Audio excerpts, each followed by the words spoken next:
রুহি আর আদিল দুজনেই ইউনিভার্সিটিতে পড়ত।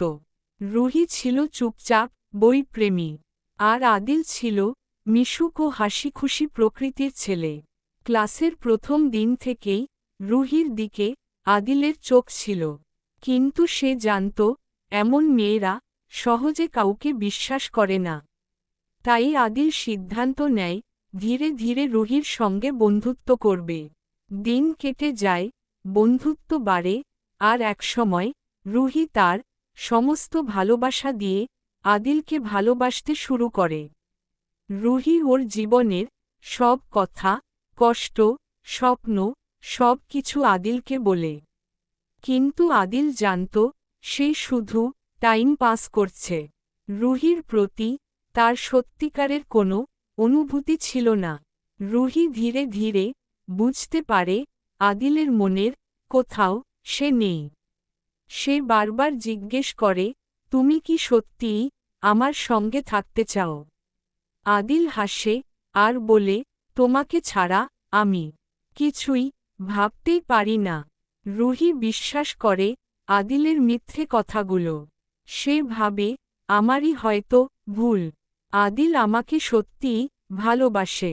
রুহি কল্পনা করে তারা একসাথে সারা জীবন কাটাবে। তারা একসাথে ভবিষ্যতের স্বপ্ন আঁকবে।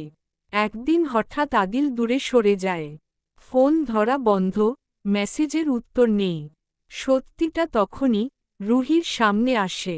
সে জানতে পারে আদিল অন্য একজনের সঙ্গে সিরিয়াস সম্পর্কে ছিল। অনেক আগে থেকেই। রুহি ছিল শুধু সময় কাটানোর জন্য একটা অভিনয়ের চরিত্র মাত্র। রুহির সাজানো স্বপ্নগুলো এক নিমিষে ভেঙে যায়। সে নিজেকে প্রশ্ন করে, আমি তো শুধু ভালোবেসেছিলাম, তাও কেন আমার সঙ্গে এমন হলো? দিন রাত সব একরকম লাগে রুহি কাছে। সে খাওয়া দাওয়া বন্ধ করে দেয়, নিজের ওপর থেকে বিশ্বাস হারিয়ে ফেলে। গল্পটা এখানেই শেষ নয়। রুহি আবার ধীরে ধীরে নিজেকে গড়তে শুরু করে। সে নিজেকে বোঝাতে থাকে যে আমাকে ছেড়ে চলে গেছে, তার জন্য কেন আমি আমার জীবনটা নষ্ট করব? ভালোবাসার বদলে রুহি আত্মসম্মানকে বেছে নেয়। আদিল, সে হয়তো আজও নতুন কারোর সঙ্গে অভিনয় করছে, কিন্তু রুহি, সে আজ প্রতিষ্ঠিত এক নারী।